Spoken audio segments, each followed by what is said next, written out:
Equal rights for women in the workplace. My name is Emma Degelman. My essay is on women being paid fairly and making sure that workplaces lay a balanced foundation for both men and women. The problem we face. Women of Fort Collins, Colorado who face gender inequality in the workplace need a way to overcome this issue and get paid equally. This graph shows the comparison of a white man's salary to white women, black women, and Hispanic women, showing that Hispanic women get paid almost half of white men. An extreme need for change is imminent.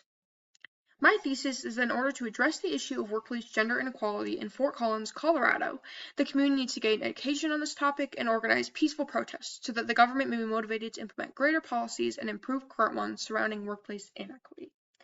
The policies/laws that I propose the government put into place are 1. A law that allows for female-only leadership positions, 2. A law that allows in-office resources for women facing discrimination, 3. A policy that allows the government to implement gender equality policies instead of managers, and lastly, 4. A revision to the already existing Equal Pay for Equal Work Act that says people must be paid fairly, adding that women must be compensated for the work that went unpaid. So, how do we turn these dreams into reality? Well, first we need to understand why the solution is so important, and I think this quote by Sandra Day O'Connor sums it up well. Society as a whole benefits immeasurably from a climate in which all persons, regardless of race or gender, may have the opportunity to earn respect, responsibility, advancement, and remuneration based on ability. The next important step will be understanding what it will take to put this into action, and that involves the legislative process. First, I, or a member of the Fort Collins community, will need to either message a representative of Fort Collins and communicate our ideas, or stand before the committee and pitch what we want to have happen. From there, it will go to the houses and hopefully end up on the governor's desk. Now, the benefits. This solution will ensure equal pay for all companies across Fort Collins, as well as resources for women who have faced discrimination, compensation to underpaid women, and an overall more inclusive and equal city. But with all benefits come oppositions.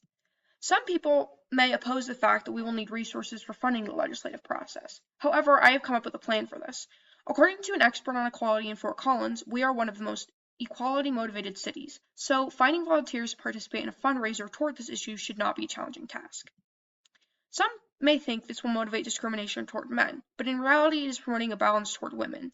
In this picture shown here, it is not bringing up women so they are above men, but putting it in a spot where they have a chance to be equal to men. Men will remain at the same level, but for the first time, women get to stand on that level too.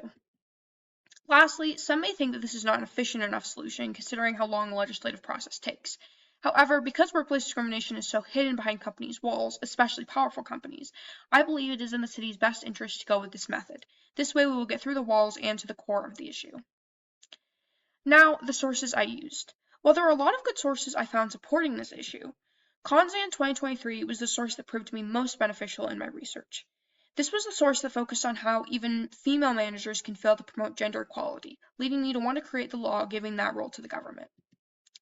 An interview with Emily Gallicotti of the Women and Gender Equity Advisory Board of Fort Collins, Colorado, gave me good information into what Fort Collins has and has not already done to help this issue, making me realize that there was a lot of improvement needed. One of my unexpected sources was a government website focusing on the Equal Pay for Equal Work Act, which proved to be extremely helpful in finding which major companies are discriminating and not paying women equally, as well as what is being done to stop them. Overall, I found there was a lot of different voices surrounding this issue through my research, and the biggest way I connected all of them was by considering every single opinion, going through each voice and understanding how their ideas may help in finding my ultimate solution. Thank you for watching my presentation. I hope you enjoyed.